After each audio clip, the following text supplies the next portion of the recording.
Hello and welcome. Glad everyone made it. I know it's a beautiful day out there and we've had rain every day up until now, so it was probably a tough sell getting you in here today, but we're only going to go about a half an hour with the talk and then some question and answer and some refreshments afterwards, so we'll have you'll get all your information and be able to go in a reasonable amount of time. Take advantage of the sun out there. Now, a couple of things that we're going to do today. Mainly I'm going to share with you some different perspective, but also too some different information and different ways of looking at things, and just kind of keeping it relevant to your ages so that it's helpful to advance you forward. Now, I authored the book, You Are the Common Denominator in Your Life. Does anybody know what that means? What's the common denominator in your life? Do you know? How about you? Do you know? How about you? You are. You're the common denominator in your life because you are everywhere you are. Anything that happens in your life, you're there, right? If something's happening at school with you, you're there in school with you. If something's happening at home, you're there too. So whatever you're doing, you're the central figure in it.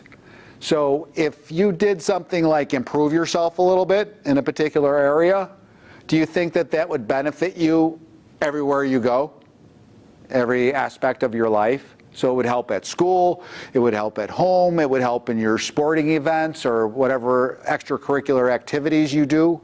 It's going to be there. Now, I'll give you an example. If, let's say, somebody signs up in the martial art class, right? And they develop self-discipline. Self-discipline because they show up for class several times per week and make the classes. They make sure their uniform's nice and clean. They make sure that if they need training equipment of any sorts, that you bring that with you, whether it's your weapons or your bag or whatever, but you're being held to a certain discipline of, I got to remember my stuff, I got to be on time, I got to actually go regularly. There's all these things that you do over time consistently. And that's really the key to self-discipline, is really being able to do something and follow through with it. Now, if you, like I said, if you signed up for martial art classes and you did that, do you think that it would only benefit you in martial arts? Would that only be exclusively when you're in class, that self-discipline, because that's where you're developing it? Is that the only place you use it? Any ideas?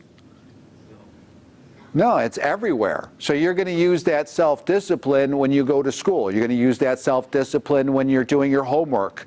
You're going to use it at basketball practice if that's what you do. But whatever you're involved in, whatever you're doing, that self-discipline is going to be there to help you and give you aid in what you're doing and help you to get more out of every single thing that you do.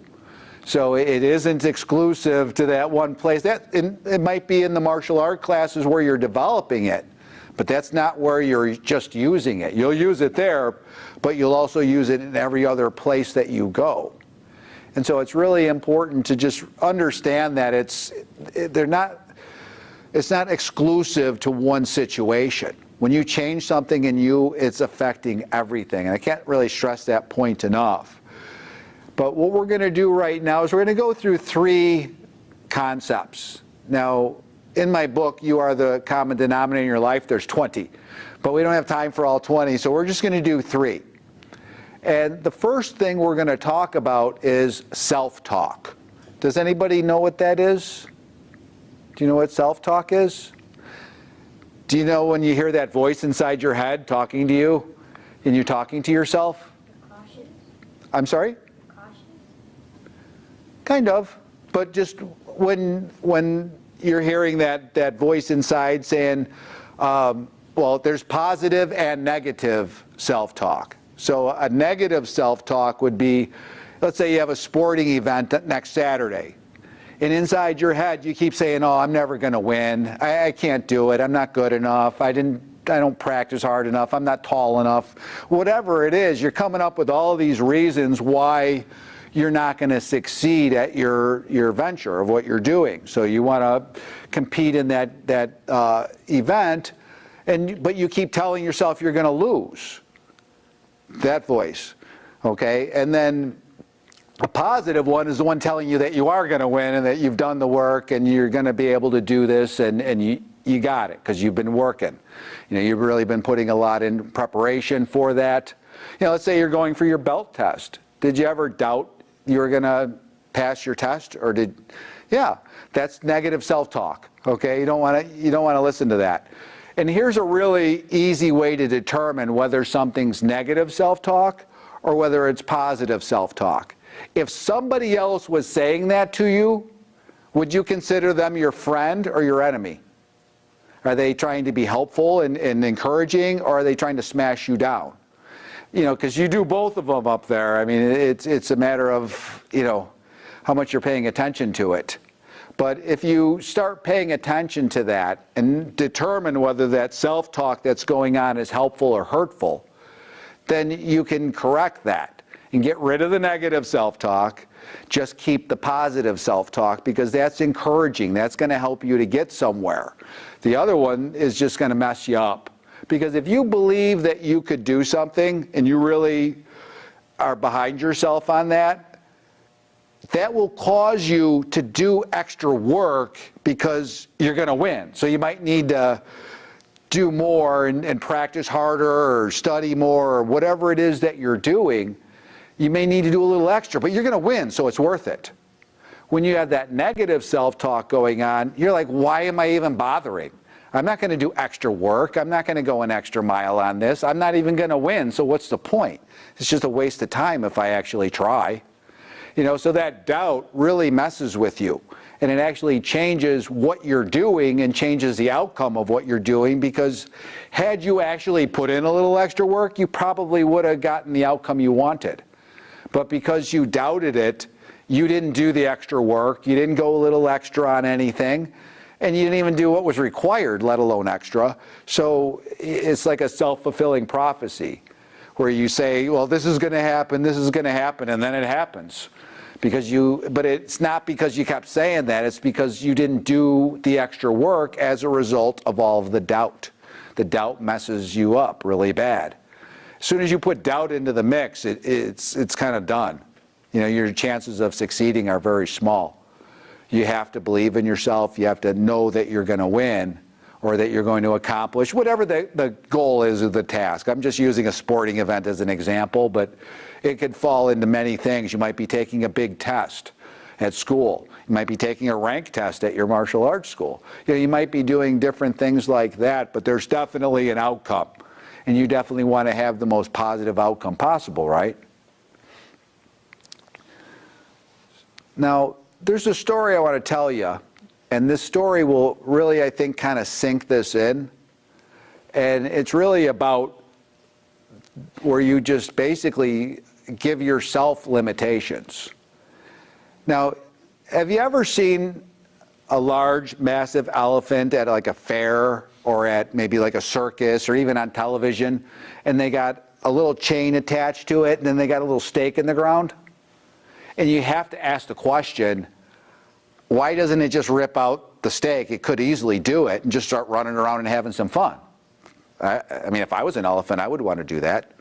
So why wouldn't he do it? And the reason is because when he was a baby elephant, they took this really thick shackle and put it on its ankle. And then they attached a chain to a post in the ground, steel post, that's cemented into the ground. And so now this baby elephant is going to pull on that and pull on it, try to break free, try to go run, because he does want to go run around. And he just can't do it. I mean, it is literally impossible. And it's reasonable that he gives up, and because there's just no way he's going to do it. And that's when they're trained. You've broken the elephant. Now, anytime that they feel that tension on the chain, they stop. They don't even pull any harder. Because in their mind, they've decided or taken on the belief that they cannot pull that stake out of the ground. And when they were a baby elephant, and it was cemented in there, that was very true. Okay, but when you turn into a 2,000-pound elephant, and you should and could easily pull that stake out of the ground, but you don't, because you don't believe you can. He just doesn't think, well, I feel that tension, no, I can't pull stakes out of the ground. And so that's a self-imposed limitation. And it's stopping that elephant from taking action. But people do the same thing. You try something, you don't succeed at it, or it just looks really hard. And so you say, well, I can't do it, and you don't even try. You don't even go further than that. So it's self-imposed. I mean, you're causing this, and you could just as easily reverse it. It wouldn't be that hard. You just have to kind of change your perspective on it. But I hope that kind of clarifies what I was trying to get at with, where that negative self-talk, how it limits you and kind of holds you in that no-go situation, which is never any fun. Now, the second thing I want to discuss is personal responsibility. I know right away that kind of sounds like a bummer for you, but it's not. Personal responsibility is when, in other words, you know what the right thing to do is, and then you do the action, as opposed to being told that you need to go do the action 12 times before you do it. So if what you do at home is, your rules are you make your bed first thing in the morning. Let's just say that that's the rule at home, right? You should do that right away. You should not wait until your mother or your father has to ask you 16 times to do it. Now you're being made to do it, and it's an uncomfortable situation where if you actually chose to do that on time and without being told, that's very empowering. Very empowering. It really makes you feel good about yourself because you're being responsible, you're being mature, you're acting even beyond your years. And plus, that's going to make your parents happy. Your parents would be very proud of you if you actually did what you were supposed to do without being told, because they could see that you're growing up. You're really kind of coming into yourself and really taking charge of those things, taking charge of you. Now, a lot of times let's give you another example. Let's say that you fail your math test. This is another example of personal responsibility. It's math. There's no gray area. Math is either right or wrong. It's either the right number or the wrong number. So your excuses aren't going to go far. All right. So when you come home with this failed math test and you have to face your parents, what are you going to do? Now, what happens a lot of times, and I'm sure none of you are guilty of this, but you're going to make excuses and blame people and things about it. You're going to say, I didn't get enough sleep, so I was a little fuzzy, I kind of had a cold, the teacher doesn't like me. You're just going to come up with all of these excuses, all of these things that you're blaming other things and other people with, but you're the one that just didn't do it. And you have to accept that.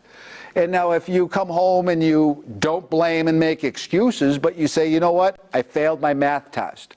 That's on me. That's my fault. I didn't study. I didn't get enough sleep. I didn't do the things that I needed to do to be prepared to pass that test. But I know that, and I know what to do differently next time based on this time, and I don't plan on repeating this. I plan on getting an A next time. And that's my goal, and that's what I got my heart set on right now. Do you think it's going to be a little different outcome than from your parents? If one way you're blaming and making excuses and just doubling down on your excuses, that's not going to go very far, okay? It's probably going to get you twice the punishment you were going to get, just because you're making excuses and blaming everyone but yourself. Or if you just accept it and say, I'm responsible, I did it, so I can fix it, and I know what to do. And I think that's extremely empowering. Plus, that would definitely make your parents proud if you actually were willing to own up to it and take the responsibility of it and not put yourself in a situation where you're just making it worse because you're just blaming everyone, you're making excuses. That doesn't solve anything. That doesn't move the ball forward at all. And so it's really critical that you kind of own up to your stuff. Now remember, when you have a horrible experience like failing a math test, do you think you want to repeat that? Probably not. I'm seeing a lot of shaking no heads. So, the important thing is that you recognize it and make a choice to do something different. Have you ever heard the term, you don't eat dirt twice? It's so unpleasant the first time you do it, you don't do it a second time. And I mean, it's kind of just a saying, but I witnessed this when I was a little kid. We were probably like, I don't know, at most 4 years old, and we're playing in the mud, me and my neighbor. And he goes, why don't we try and taste this? And I'm like, well, no, you go first. And he goes, no, seriously, he had Oreo cookies. And he opened one up and he put a little mud on it and clamped it down and bit into it and immediately spit it out and was like in horror. Okay, it was really gross. And I just watched. Okay, but so he literally ate dirt, but I don't think he did it a second time, and I didn't even do it the first time because I just watched him and realized it was a seriously bad plan. And so I just didn't go there. But it's when you experience something that's very unpleasant and you just make a decision that you're not going to repeat that again. And that's, again, really kind of experiencing but taking responsibility for it. Okay, I tried this. It was horrible. I'm never going to do this again. I'm going to do the opposite because it's going to give me what I want instead. And that's really important to understand. Don't duplicate things that are not really good, okay? Things that are harmful or slow you down or don't allow you to succeed. Because a lot of times you see, when you blame somebody or you make excuses on things, you're actually giving away your power. Because you're saying they are stronger than you and they're making you do the wrong thing. So if you blame somebody, you're just saying I'm too weak to, you know what I'm saying? Because you're saying he made me. No, nobody made you do it. You did. But it's very empowering when you take it. You know what I'm saying? You take charge, you take responsibility, you own up to it. Now that's empowering because you're standing up for yourself and taking whatever may come, but you're willing to stand there and be honest and really just be open to what happens, but you're not trying to cover it up, you're not hiding it. You know, the trouble comes from the cover-up. So it's really when you start lying, and start making those excuses, it, again, just makes it way, way worse. Now, the third thing that I want to talk about is the fact that you care way too much what everybody else thinks. You know, you're afraid to be yourself. You're afraid to like something maybe a little different than what everybody else likes or wears or whatever it might be. It's okay to be different. It's okay to do things that even might have your friends maybe want to tease you a little bit on it, and you just got to push back on it. When I was a kid, and I signed up in martial art class, right? Well, actually, before that, just to back it up, I remember when I was 13 years old, and I went to the movie theater, and there was this movie, Good Guys Wear Black, and it was a Chuck Norris movie. And so the guy's trying to run Chuck Norris over with a car, and he jumps up in the air and just does a flying jump sidekick right through the windshield. And I was so impressed. And I'm like, I want to do that. I have a new goal in life. You know, it was just so awesome. You know, and again, it wasn't really deep or mature, but you know, it just really motivated me. And I actually went and I signed up in a martial arts school right after that. But I was only 13. They put me in the adult class, and it was a really intense martial art. And it was relatively new to the country, so it was kind of like extra intense because it hadn't kind of filtered its way into Western culture. And so it was very raw and very harsh and very painful. And I didn't last long. But I never forgot. And then when I was 16, I went back. But then I went back 6 days a week. I never missed a class. I was really into it. I was ready. When I first started at 13 and going to the adults class, that was a little bit much and was a little too challenging for me at that time. But when I was 16, I was totally ready. And so my friends, though, because I was learning about chi energy and I was learning about all these different things that you can do with your body and all this martial arts stuff, and so all my friends thought I was cuckoo for Cocoa Puffs. They thought I completely lost my mind. I can't believe, because in 1980, 1981, this wasn't normal stuff. Like right now, people understand that it's reasonable. Back then, that was not reasonable at all. Yoga wasn't even reasonable. Acupuncture wasn't even reasonable. All that stuff was voodoo as far as most people were concerned.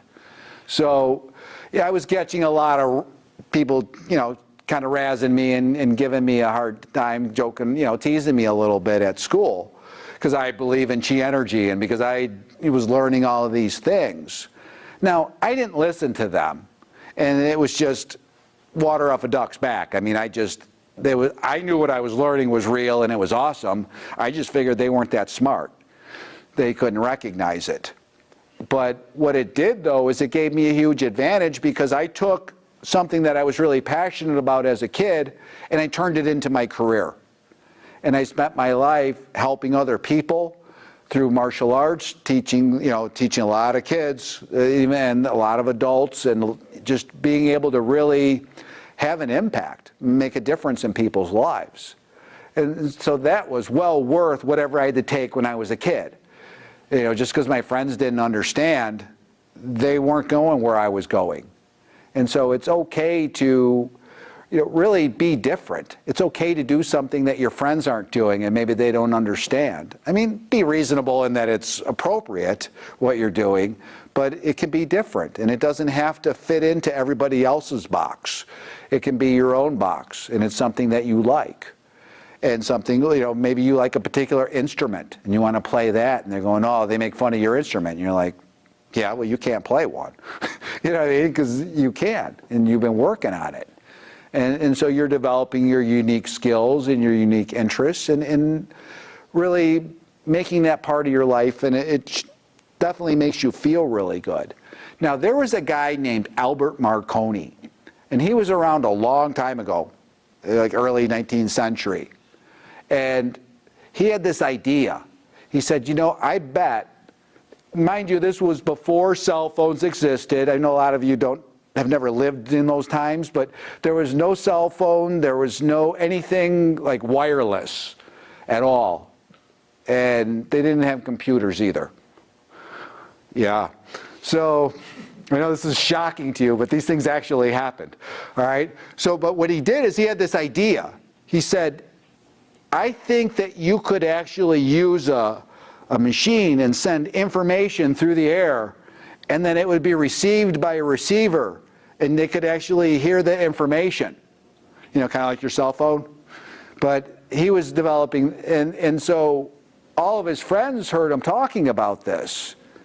And they didn't just tease him or give him a hard time. They actually took him to an insane asylum and had him committed because he was just so, you know, cuckoo for Cocoa Puffs. And just really, they figured he was insane. And they didn't keep him long because they figured out he wasn't insane. But when he got out, he invented the radio wave. So the reason you have a radio is because he didn't listen to his friends and he got out of the asylum. And he was able to invent the radio wave, or, you know, kind of bring that technology, and then the technology took over and different things like the radio and things like that were invented. But it all came from that. If he didn't, in other words, if he just said, all right, you guys think I'm nuts, I probably shouldn't pursue this, then we wouldn't have the radio, right? Yeah? So it really, you have to be willing to just follow what you think and follow what you believe and don't listen to other people. Well, think about who you're listening to. Is it somebody that's your friend and encouraging you and just trying to help you, or is it somebody just jealous and they don't want you to succeed at something different because that means they haven't? And so it's okay to follow your passions, follow the things that really interest you. Who cares what anybody else thinks? Because you're the one that's living your life, and you are ultimately the leader of your life because you're the one telling you what to do. So you are actually leading yourself.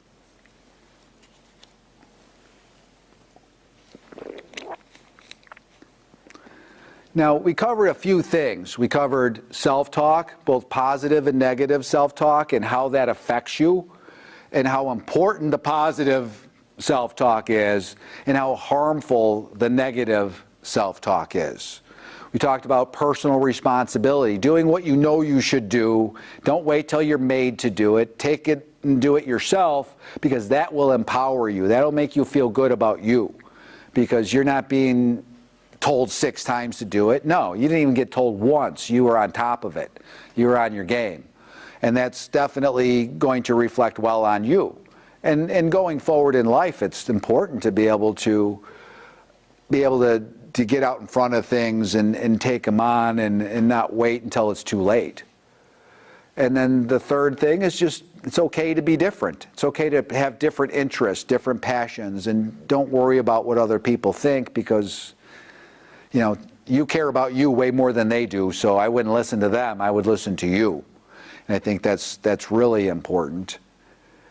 So there's a few things there, and I'm hoping that some of this hit you in different points, stuck out in your mind, and maybe gave you something to look at or to work on.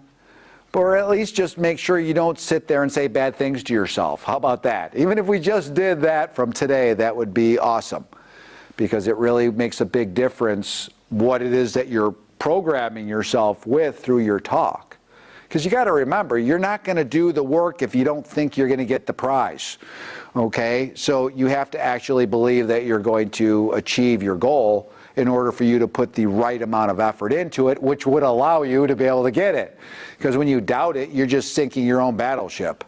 And it really just, I mean, it's a total wet blanket. I mean, it's just not going to allow you to be able to succeed. So just don't be afraid to think outside the box, and that's all right. And just believe in yourself and what you're doing. Don't worry about what other people think or say to you. So again, I hope this gave you something to chew on, to think about, to kind of look at, and we're going to end it there. Now, but before we finish up, did anybody have any questions? Did anything not make sense that you could ask me about, or something that really stood out that you really liked?